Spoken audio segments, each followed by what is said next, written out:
Hey, welcome everyone. Thanks for coming today on Valentine's Day, February 14th. Today's session will be led by Beth Chance, professor of statistics at Cal Poly and the driving force behind the so-called Rossmann-Chance applets. And Beth will be presenting some activities that she uses directly with students that deal with situations with two quantitative variables. So think correlation and regression. And I'll ask Beth to take over.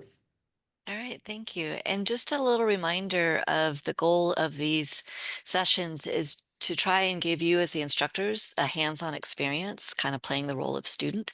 So I am going to do that for a couple of these activities. And it's also an opportunity to interrupt and say, well, why did you do it that way instead of this way? Or why did you make that decision? So please feel free to do that as we go along.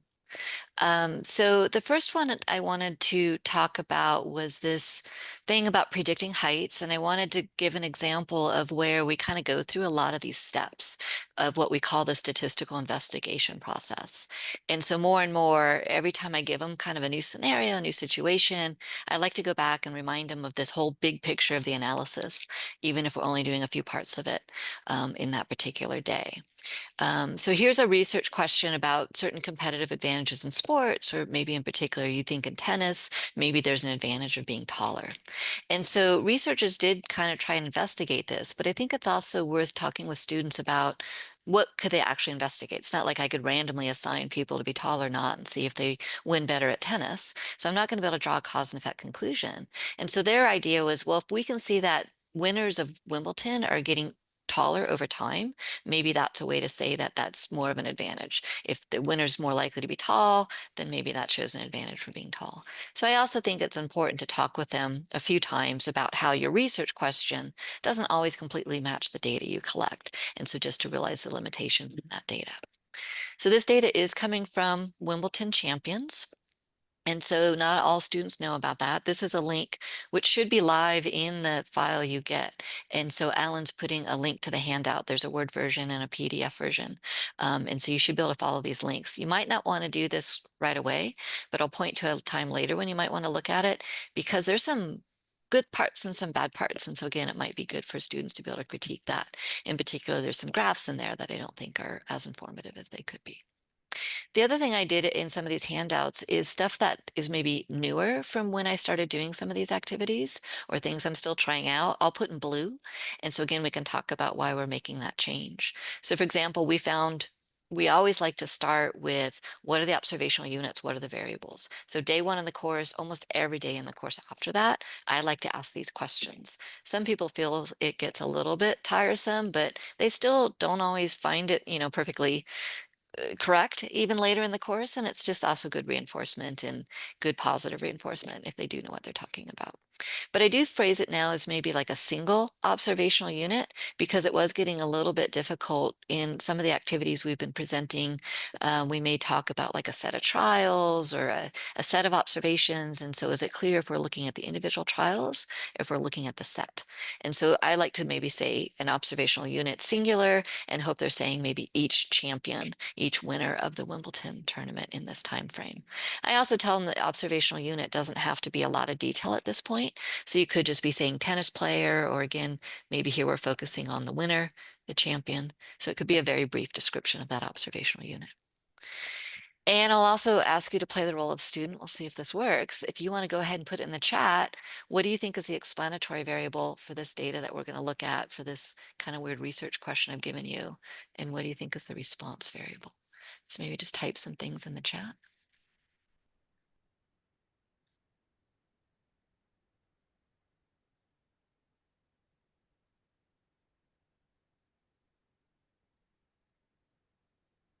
So if I'm measuring the winner of the championships, an observational unit is the champion, and explanatory variable could be height or year or win percentage.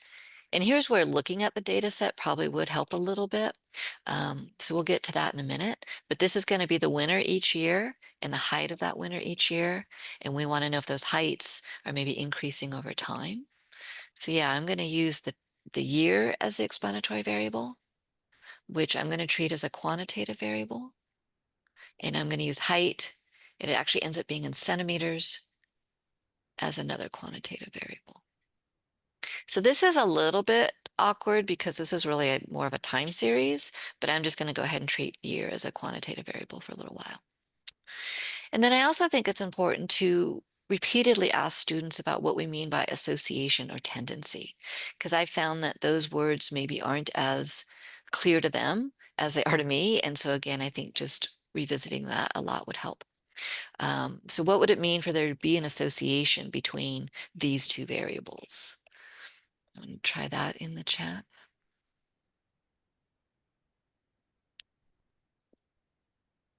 Yeah, everybody's a winner here. So it's not whether or not they win or how often they win, but each year we're just going to record the height of the winner. So what does it mean to say there's an association between these two variables?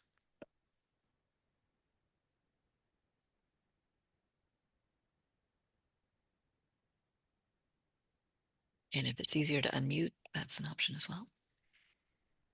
I'm having flashbacks to COVID.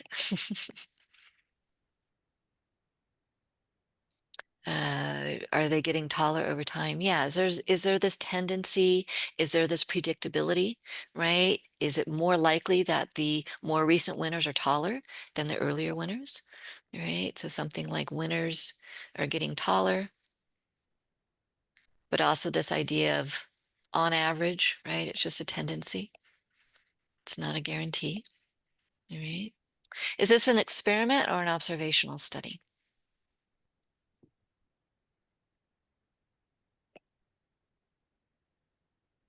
Yeah, will you see a pattern when you look at the graph? Yeah, observational. So again, we're not randomly assigning this explanatory variable to the champions or anything like that. We're just observing what happened naturally. So it's going to be observational because we didn't impose any treatments. And I apologize, I know I didn't leave you a lot of space for writing these, but this is how I would do it in class, maybe with a little bit more space for students to be writing along with me. And now we're in the blue section again. So these are some new questions I'm thinking of adding, or some questions I've added in the last few years. So what other variables might help predict someone's height? So if height's the response variable, sure, there might be this tendency over time, but if I'm just trying to predict someone's height, can we brainstorm some other variables that we might want to record if we could?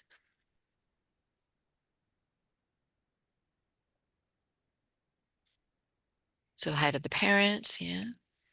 And I actually did look um, to see if I could get some additional data on these winners, and it wasn't that easy, so I didn't spend too much time on it. Gender, age. But I think this activity, again, it gives students some ownership of what's going on. It gets them involved, it gets them talking.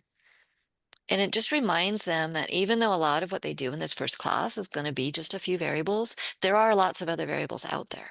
And it's also interesting to think about, how easy would it be to get some of this information?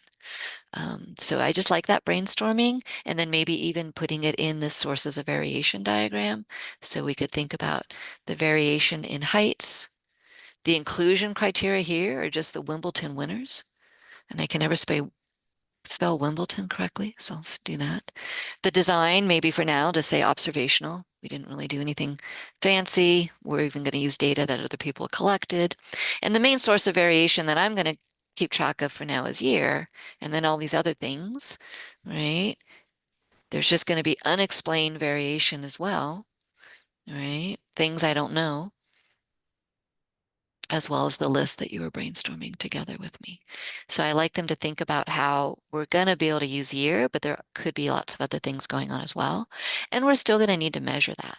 So another thing I'm thinking of doing more of is let's look at their height, and let's think of that as to predict their height, I need to know their year, but then there's going to be all this other information or this random error as well. And so starting to think a little bit as an equation, but really trying to give them a sense of what's going on into that other term or that error term. It's just all these other variables that we're not going to be accounting for. So now I'd like you to take a random guess, right? What do you think is the height of a Wimbledon champion? Just take a guess.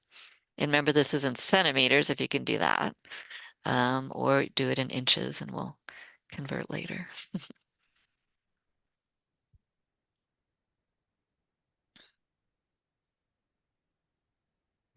72 inches, about 6 feet.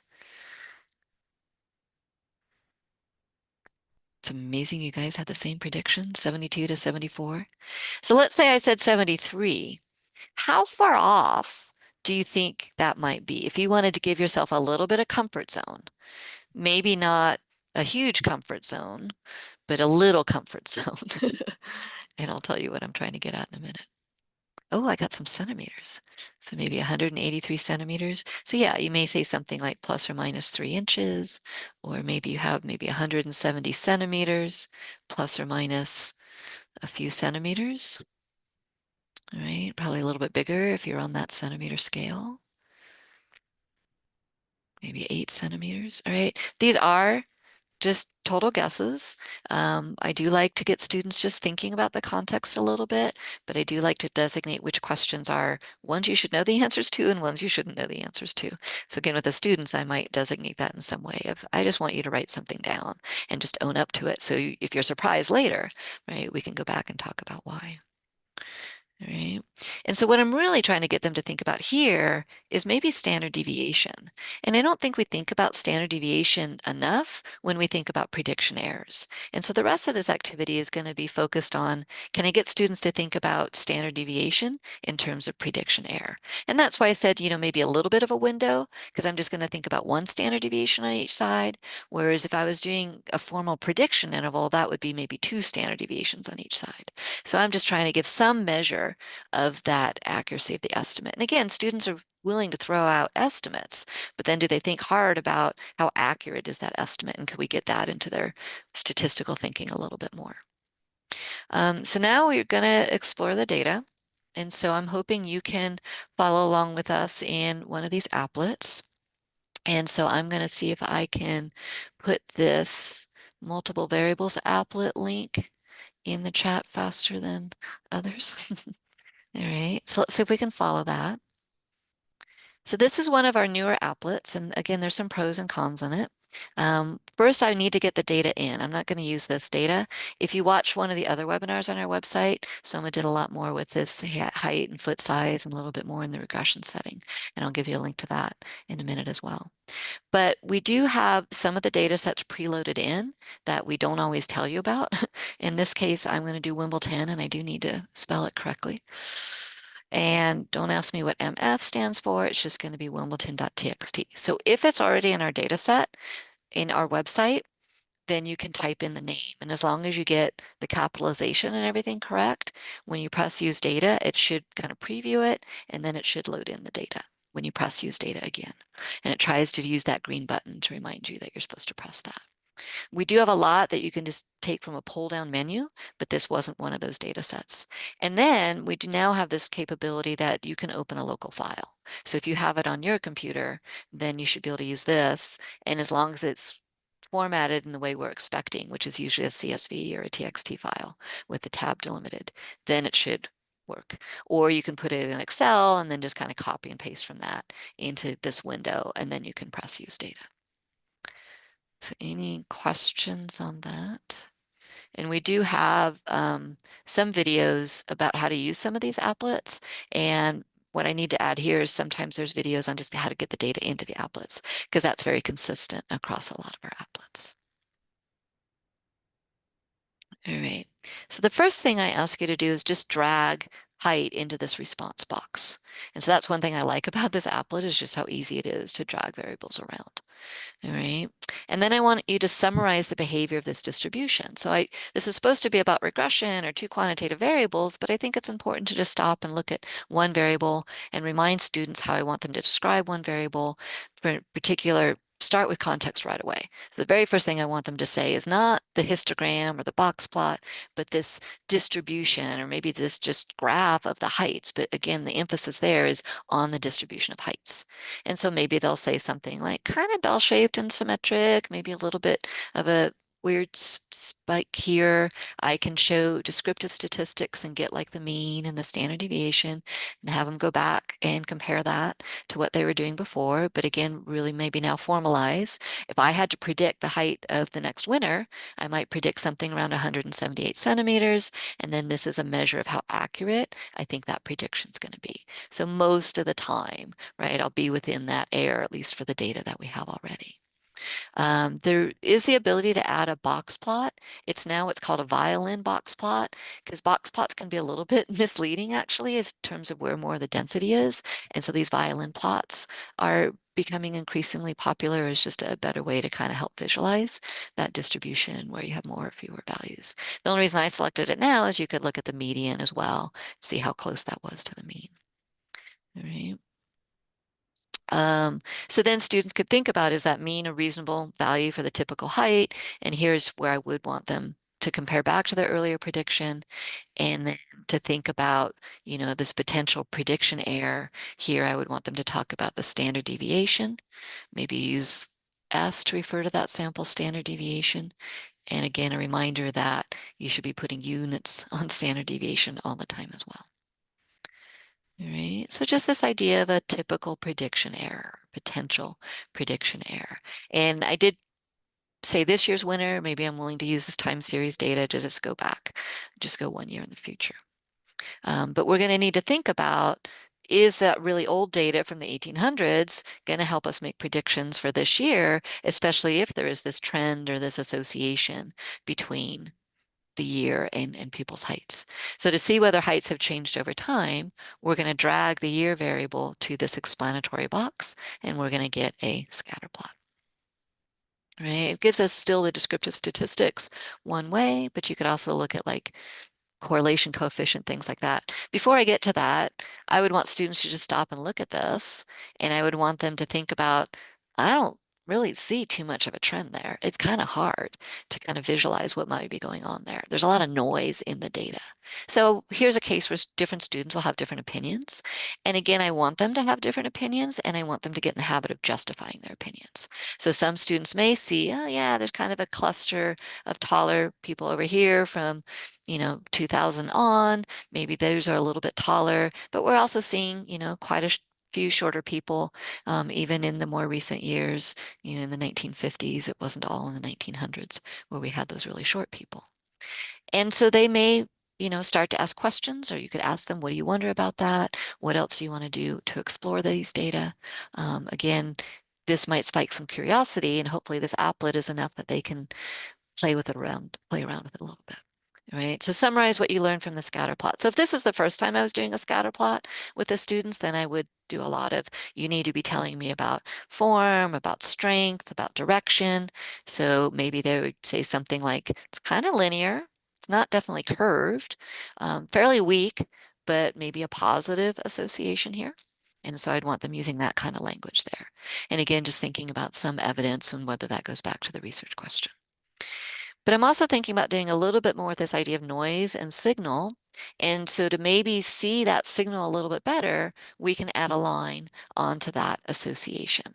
And that is just a way of kind of summarizing what's going on here and might help you see that there is maybe a bit of a trend here that might have been harder to see with the scatter plot alone.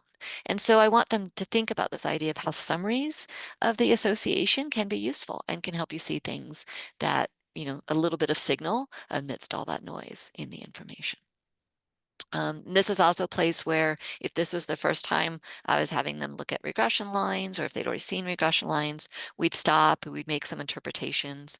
We'd think about how year zero for this intercept maybe isn't making a lot of sense here, right? Because it's nowhere near any of our data values. In an advanced course, I would talk about maybe centering year so that make that intercept more meaningful. And then talk about that kind of year to year change. And again, putting this back in terms of centimeters and thinking about this, slight trend overall.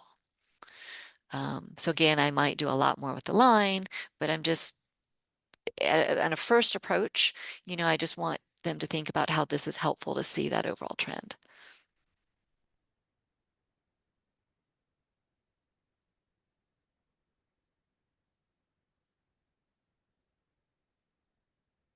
Now I'll pose this to you again. Based on this line, how would you predict the height of the 2025 champion?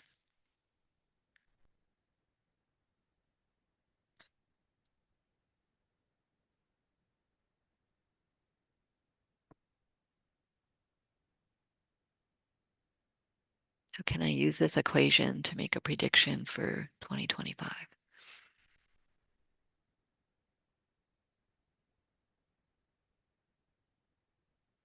Plug 2025 in for year. So 104.07 and 0.0378. All right, so we'll get a number for that. That's just a calculator step that they should be comfortable with. And so let's say we get a number. Let's say that number is around, I'll just throw a number out, 180. What would you say is your potential prediction error in that estimate?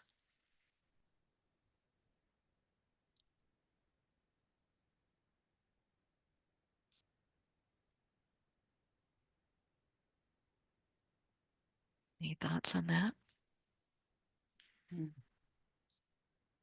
Oh, somebody did it 180.615. So if I wanted to do again a little bit of a window around that, how big would you make that window? And this is again, some intuition or something else you might want to see or know. Maybe 10, right? 8. So when we did it up here, we said maybe 8, or we went to the standard deviation. It was a little bit lower than 8. Does knowing what year it is, do you think our predictions are going to be any more accurate? And that is a way of saying kind of how linear it is or just how strong the association is. But another way to think about how useful this line is are you able to reduce those prediction errors? Right? And so again, you may have already done a little bit with regression. You may have already talked about residuals. I'm going to check this box here, and I'm going to get a um, histogram of the residuals. It's going to have a mean of 0. The residuals around the regression line will always have a mean of 0. But yeah, sometimes somebody was taller than I would have predicted. Even in the similar years, somebody would have been shorter than I predicted. So we're going to have positive and negative residuals. What I really care about right now is the standard error or the standard deviation, or I could have gotten that going over here. Sometimes it's called the regression standard error. And that's also in the same units, that's in centimeters. And that's going to be a typical prediction error, right? I want them to use the standard deviation of the residuals as, yeah, that's would be my prediction, but I still have this kind of plus or minus a little bit. And yeah, as I think Soma said in the chat, it hasn't gotten much better, right? This is not a very strong association. It's not very useful to know the year. At least so far, it's not reducing that prediction error by much. All right. And I might even, not talk about this graph at all. I might just kind of focus on this standard deviation of the residuals. Although one thing you could do is you could, so not by a lot, you could talk about, it was 7.75. If you wanted to do a little calculation, you could look at like the percentage reduction. So it was 7.75, went down to 7.63. I could see how that compares to the original 7.75. And then I might wave my hands a little bit and get them to square these values first. Really think of it in terms of the variance. So get them to think of that as just variability. And so this is a way to think about how much variability did you explain. So if we were to do this calculation and we're kind of comparing these prediction errors compared to the original sample mean to these prediction errors from the regression line, but squaring things, we could think of this as percentage of variation. If we multiply by 100%, we could think of it as a percentage of variation explained. And if you calculate that, is that maybe coming? Right? We kind of see visually it's not going to be a lot, right? But if we actually calculate this, roughly.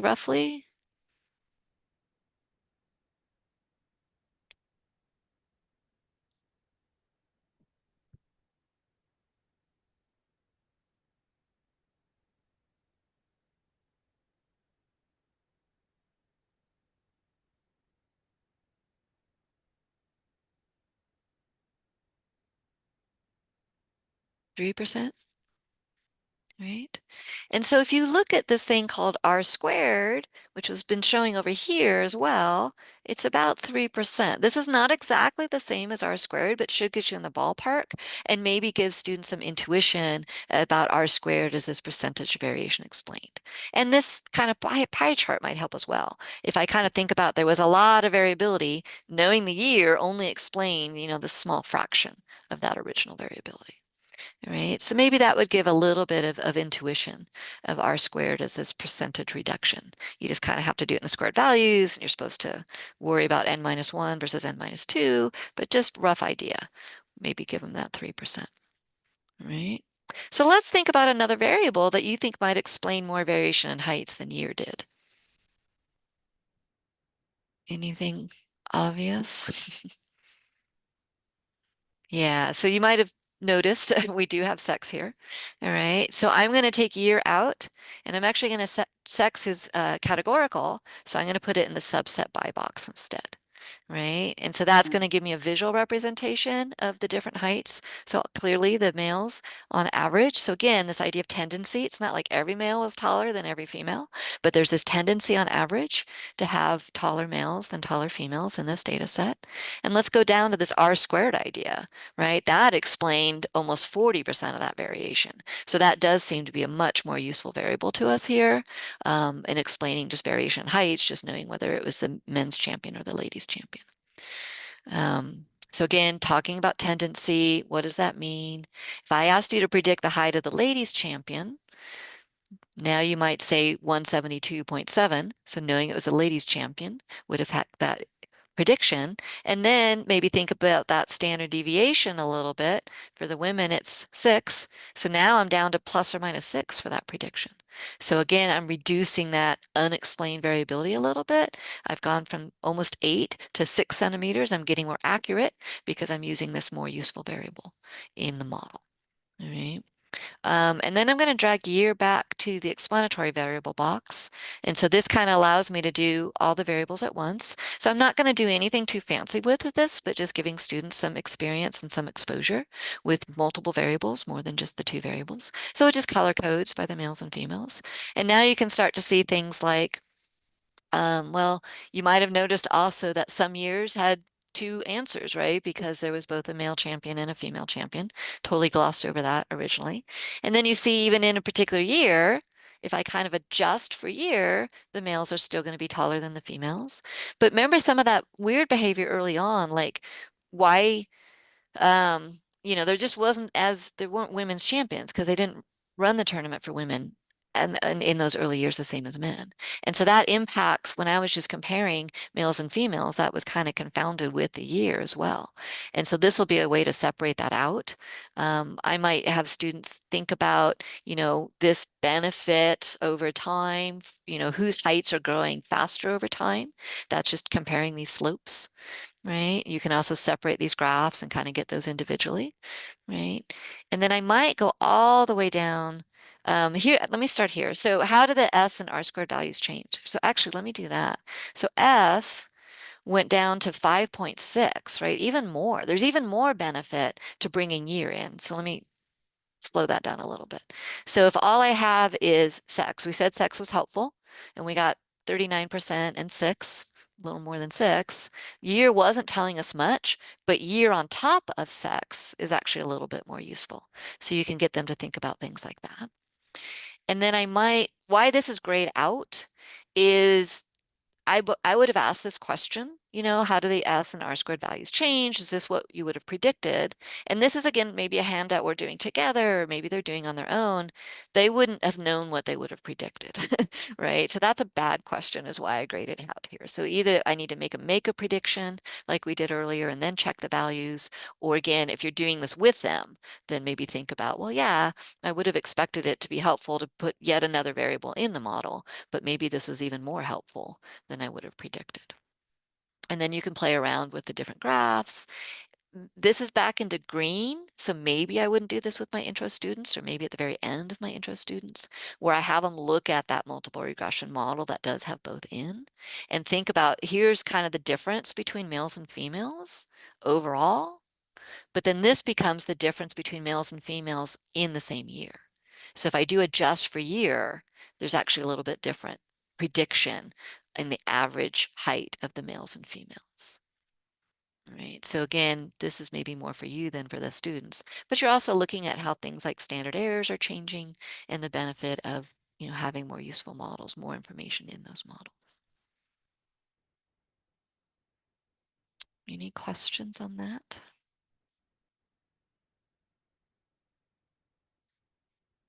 And so our little subgroup that might take an activity like this and build on it did like the idea of something with sports. And so I thought this Wimbledon data was a nice fit to that. But another data set we use a lot for early exploration of regression is this height and foot length. So again, if you find a footprint at the scene of a crime, can you predict the person's height? And again, maybe starting as one variable and then thinking about prediction error and then going into two variables. And then that could also be data that you collect on your students. And you could collect other data on your students as well, like handspan, vertical leap, haircut price, sleep, caffeine consumption. And this maybe is like caffeine consumption or what age you started caffeine consumption, because maybe that might impact people's heights.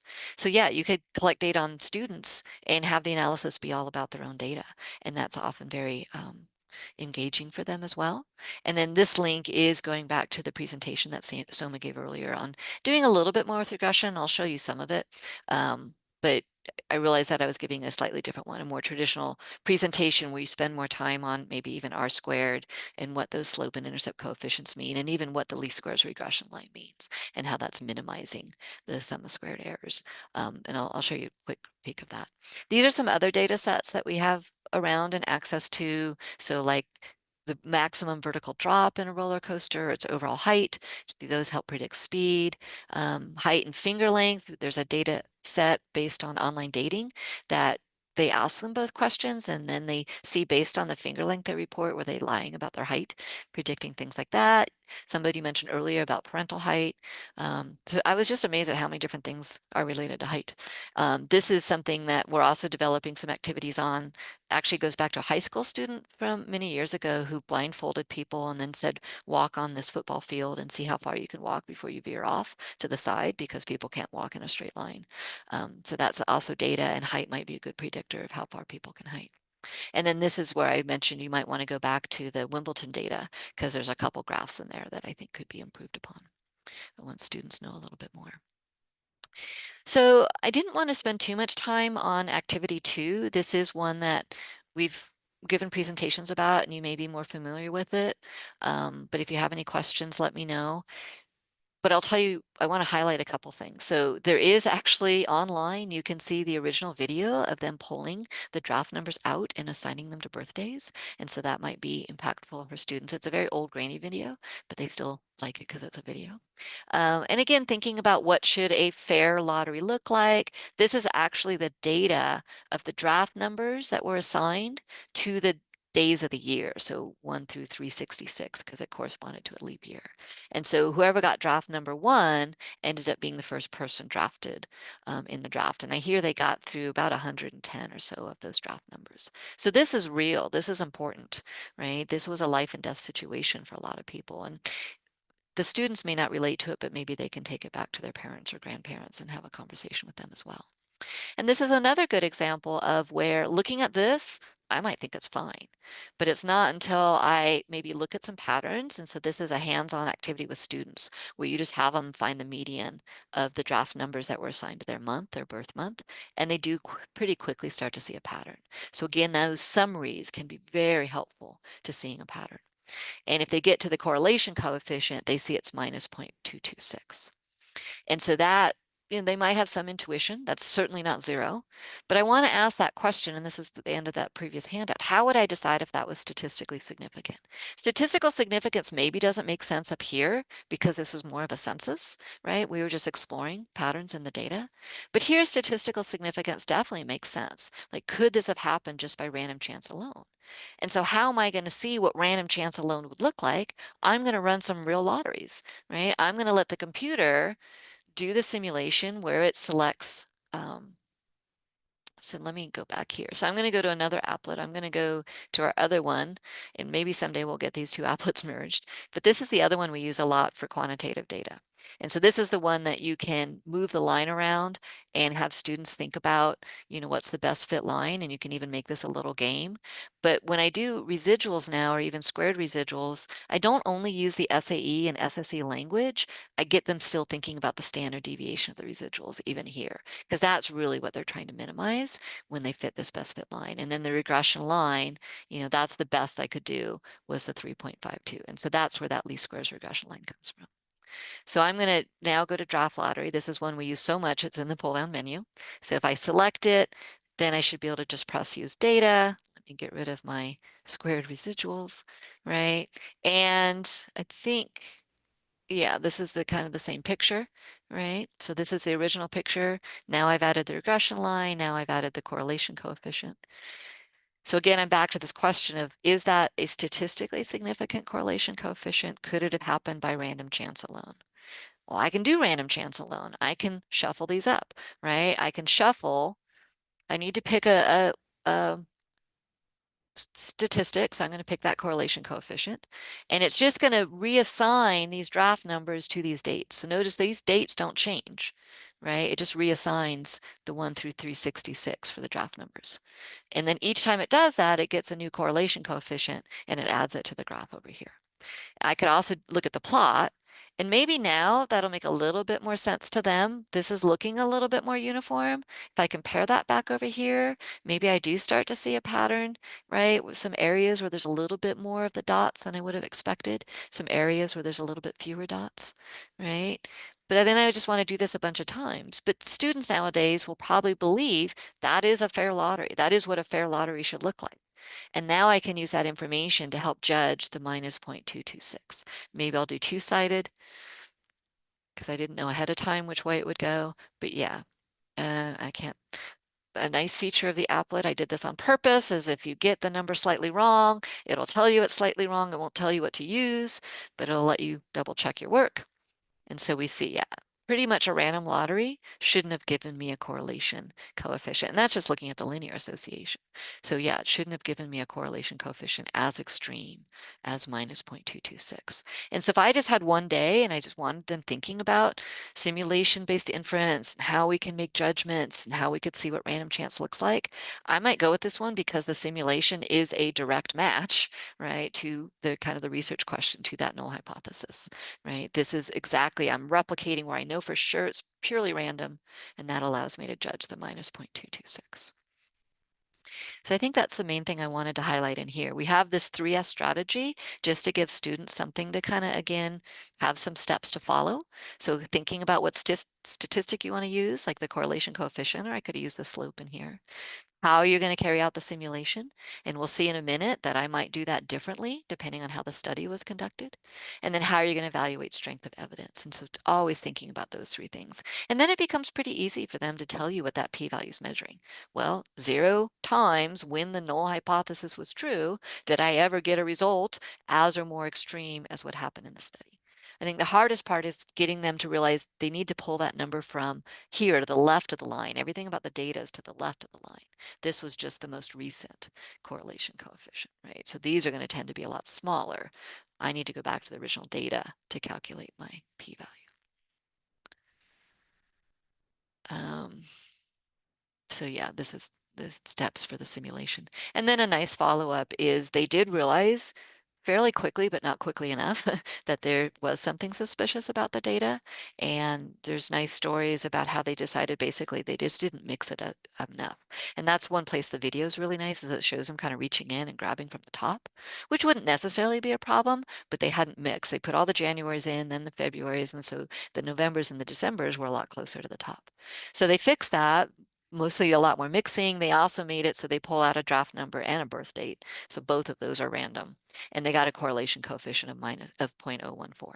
So then you could ask students to evaluate that, pretty much using the same simulation results if you wanted to. But now they have some intuition for, oh yeah, that is something that would happen just by random chance alone. I don't have to get 0 exactly to be random chance. All right, so then I want to, here's the data here. Again, I'll highlight, this is the raw data, right? This is the data where the months have been sorted, right? So within each month they're sorted. So now asking them to find the median in their month is not so bad. right? But we still do it with medians because that's going to be a much faster calculation than the median. So usually that's what we're doing for our hands-on activity in class. So now I want to talk about doing statistical significance in simulation-based inference in more of a regression setting.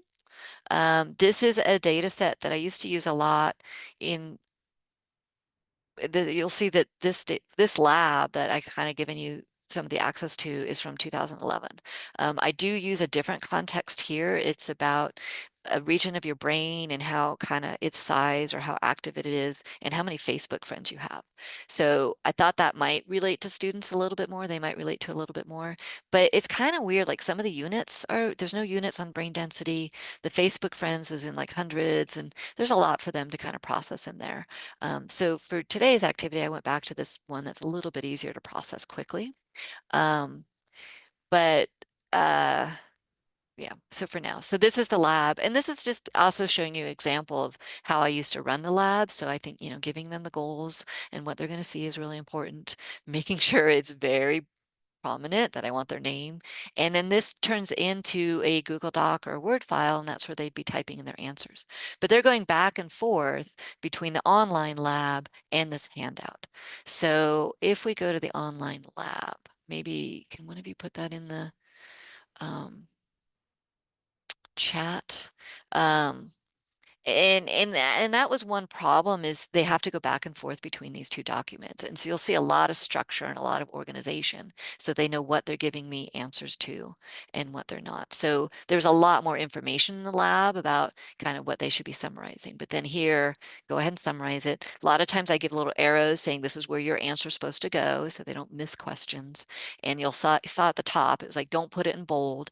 And I find that if they put this in another color or just not in bold, or another font, it becomes so much easier for me to go to where their answer is. And even though these are kind of long reports, it doesn't take me a lot of time to find their answers. So just giving them enough structure that I know where to go. Thank you, Laura. So let's see if I can pull that up too. All right, so yeah, I give them, this is back when I only had Word files. Now I might give them Google Docs and then they can simultaneously edit, a little bit more background. And then based on reading this, and sometimes I assign that ahead of time before you come to class, you should have read the background. And then now just give me the definition. So again, starting with that step one, just what's going on in the study, what's the research question. And another thing I found is I do these in 50-minute periods, and I want to make sure they're getting to pages 8 and 9 while they're with me in class. So I sometimes say, make sure you know what I'm asking, but move on so you can get to the good stuff before you leave. You can come back and answer this outside of class later. But just trying to give them some of that structure. And this is back when I was using Minitab or Applet, even different applets. Now, what's in blue is what I do now. So we go to that correlation regression applet that I just had you on a minute ago. And I made it so you can type in UOP all in caps GPA.text, and that should find it. But notice that again, this had an ID number, and then it had study hours per week, and then it had GPA. It's going to read the study hours as I'm sorry, it's going to read the ID. It's going to see these as numbers. It's going to read that as the explanatory and the study hours as the response. So once I hit use data, I just wanted to use GPA as the response, and then I'm going to keep study hours as the explanatory variable. All right. And this is a data set with 80 subjects. This is real data, but yeah, very old data. So again, this is data you could collect again if you want, but just making sure they kind of set it up the way I want. You might also want to note these descriptive statistics. So this is the mean and standard deviation for study hours and the mean and standard deviation for GPA. So again, maybe that's fresh in your mind because you're thinking about predicting GPA and how accurate that prediction is going to be. And can I make it much more accurate by taking the study hours into account? And maybe visually you're seeing that that distance is going to be a little bit smaller around the regression line than this distance, which was all the way from 2 to 4. But maybe now once I know study hours, maybe it's a little bit smaller, typical error. All right, so yeah, this is how this is the first time they've done a scatter plot in that class. And so yeah, I teach them how I want them to read that scatter plot. We do a lot of copying and pasting of their output to be part of that report and just really teaching them how to read a report.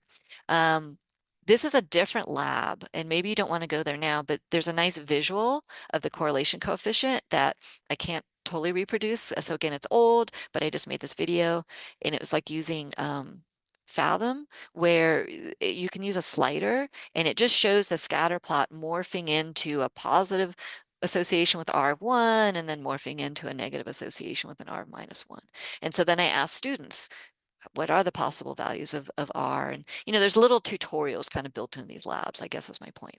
So they get to their correlation coefficient, they get to their regression line. So again, there's a lot more details in the online lab than what I'm giving you here, right? So this one's not working, but the other one does work, right? So then this is where they play with their lines, and I think these thought questions, these are things that you can think about. Don't spend too long on them.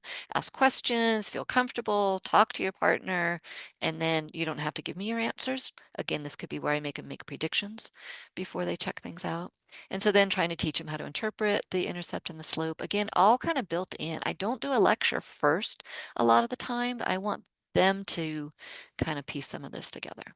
So we get our regression line. We start thinking about the population slope.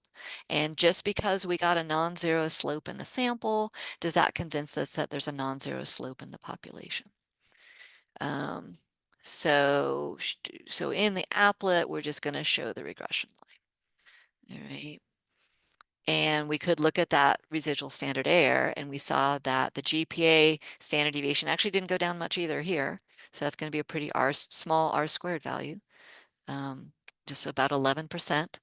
Right? So we went from 1.84 for that residual standard error. I'm sorry, we went from 0.48 to 0.45. Right? So it doesn't tell us a ton. And we see, I was pointing here and saying, look how much smaller it is. You're like, no, it's not. There's still a lot of variability, even though they had the same number of study hours. Right? It was only maybe up here that it was more consistent. All right. And then, yeah, I make them include all these plots. And now I want to, this is in blue. So this is what I would do now in that Facebook density lab, but I kind of tried to paste it in here in the GPA context. All right. So let me pretend that hadn't been checked. All right. And clean things up if you have too much checked here. You can uncheck all this stuff if you want. All right. So I'm going to show shuffle options. And it's going to do exactly what we were doing before. This time I'm going to select the slope. But again, I'm going to shuffle the Y values. So you see the GPAs are changing. Sorry, I meant to do this one at a time. The GPAs are changing, but the study hours per week aren't. So I'm breaking that association. And I'm saying any GPA could go with any study hour. Study hours per week has nothing to tell me about GPA. Any GPA can go with any study hour, right? On the plot, it's actually showing you all the regression lines that it's generating as well. So let me go back to a smaller number. Let's do this one at a time for a while. So the red line is the sample. This gray is one of the ones that we've been generating. And so the gray, I generate more and more. So there's some interesting behavior here that you can get them to talk about and think about as well. All right, there's a pattern to that. But let me now go to a big number to really build up this distribution. All right. And I want to decide if my slope in my sample is statistically significant. Could it have happened by chance alone? So I'll pose that to you while I take a drink.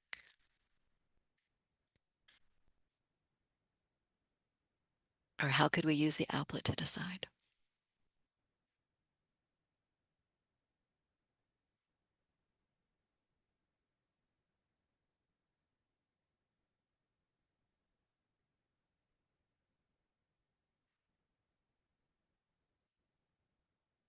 Unlikely to have happened by chance alone. And Miss Jill, how are you deciding that? What is your evidence? My students would say it. Probably every day this quarter I've said, what is it? There's no grade lines with a steep positive slope above the level line. Yeah, I love that visual for this, right? The red line is more extreme than all the ones that we generated. The observed slope rarely happened in the simulation. I mean, the mean here was 0, right? So the mean of all these simulated slopes was 0, so there's no association between GPA and study hours. Where are you finding that observed slope?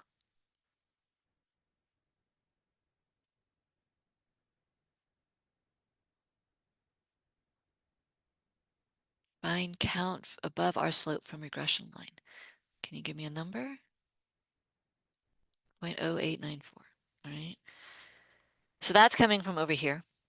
Another thing I kind of like is, again, it's students at this point, because I probably haven't done the draft lottery with them yet. They'll put in what they got here, and I'll be able to walk around and see very quickly they've done something wrong, right? And so I know to go talk to those students pretty quickly. So I want to be putting in again what's on the left of the line, which is the observed slope. And I might even think maybe it was supposed to be positive. I maybe had a one-sided alternative hypothesis that I thought your GPA would go up with steady hours. But if you didn't have that in your mind, you could do the two-sided p-value. But yeah, now I can back that up. Now I have some numbers to support how rare it is to get a slope like 0.0894 in this situation where I'm just randomly shuffling the GPAs to the study hours. Okay, so that's what this simulation's all about, right?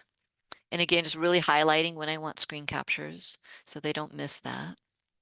But here we'll stop and think about what is one dot over here. If I click on this, it shows me, right, the simulation that led to that. Or I click on a positive one, there was a positive slope. So this is how the data could have happened to get a really extreme negative slope, things like that.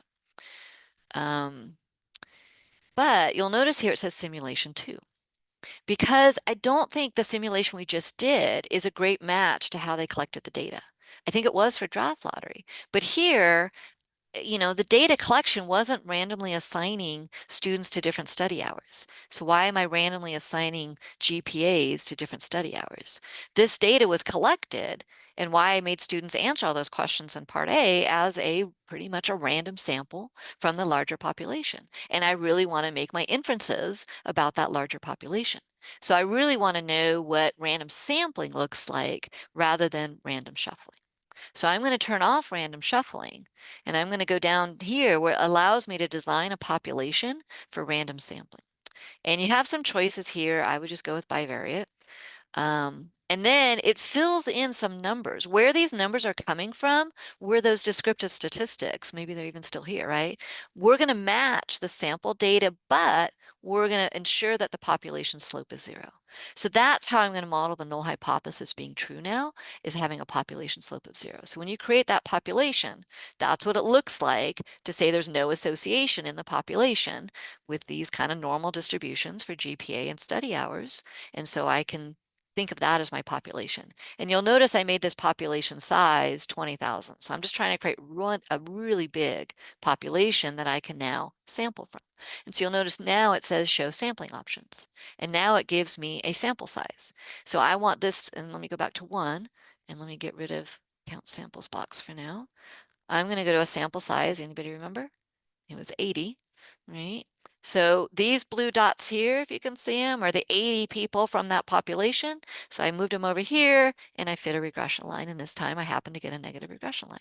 I take another random sample from the population and I get different regression lines, sometimes positive, sometimes negative. I can build up a sampling distribution rather than a randomization distribution of these different regression lines. And then I can build a distribution. And this distribution is going to look a lot like the previous one, but now the simulation's modeling the random sampling process rather than the random assignment process. So in an intro course, I might not do both of these. I might just pick one of them. In this particular course, actually, I did do both of them, because the one thing that does end up differing between these two populations is that standard deviation. And you may notice that here, right? There's things that can and can't happen between the two simulations. And so you end up getting a different standard deviation. When it's not like any GPA can go with any study hours, you're a little bit more focused on that variability in the GPAs rather than, any GPA with any study hour. But this is the standard deviation that matches the traditional regression table. Uh-oh. It's supposed to be giving me one over here too. So remember 0.027. And oh, this is a bug. It's not the first one. Let me go back. And it's supposed to give me, is it in the handout? Have a backup plan? No, it's not in the handout. Oh, maybe it is. No, it's not. Here's where they were doing it. And again, I put this in green because you may not necessarily want to do all this with your students, but they're supposed to look at the traditional regression output and see that standard deviation of that slope coefficient. And I do want them to kind of understand that. We can make Felicia screen share. It's something in the order of what things I turned off and on, right? So it should be showing up here. Oh, I might know why. It's when you're in the design the population, maybe it doesn't show up. All right, because I don't want to do a regression output for the population. So this is back to the original sample. All right. And so then we're looking at the standard error of that slope coefficient and how that compares to what we got in the simulation and where this t-value is coming from and where this theory-based p-value is coming from. And then they can even kind of think about going plus or minus 2 standard errors of the slope to get a confidence interval for the slope. Right. So again, you might not want to do both of these. The main thing I would say is focusing on the analysis. And I would end this activity by asking them to summarize the results. And by the end of the course, they're giving me a little mini report. And sometimes I say, address this to different student audiences, like address this to a science journal or address this to your grandmother and, have them practice writing it different ways as well. And then just reminders for them. And then another thing that is nice about the design of population is you can have them go in and tweak some of these things. Like what if there had been less variability in, oh, I see the problem IDs. Um, how's that going to change the graph?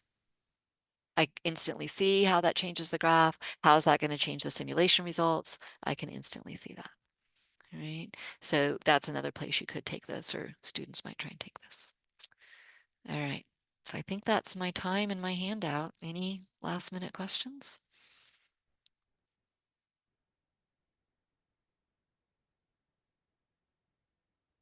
Questions for Beth? Comments, reactions?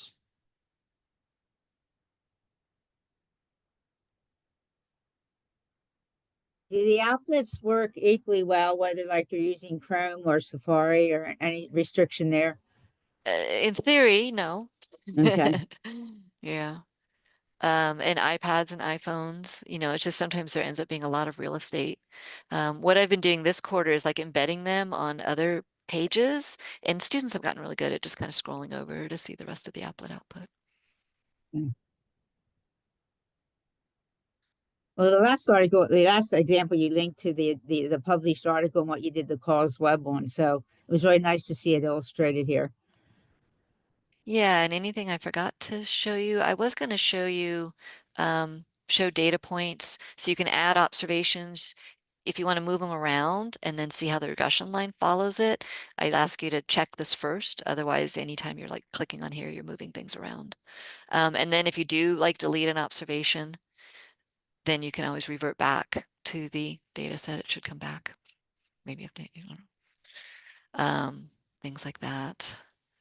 And one of the advantages of this program is, yeah, we'll see things, we'll fix things. If you have specific things you need, we can add them.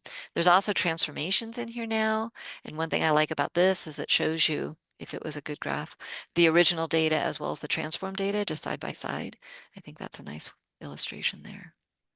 I'm just going to reload the applet. When in doubt, reload the applet. That's a good advice as well.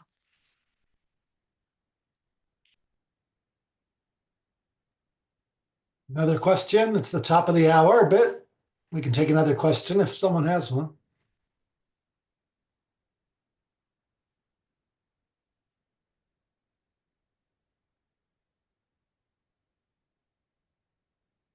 All right, there was some confusion of whether we were going to meet after in my little subgroup, so I'm going to put my Zoom ID in the chat if people want to move over to that to talk about how you're going to develop your own activities. Thanks.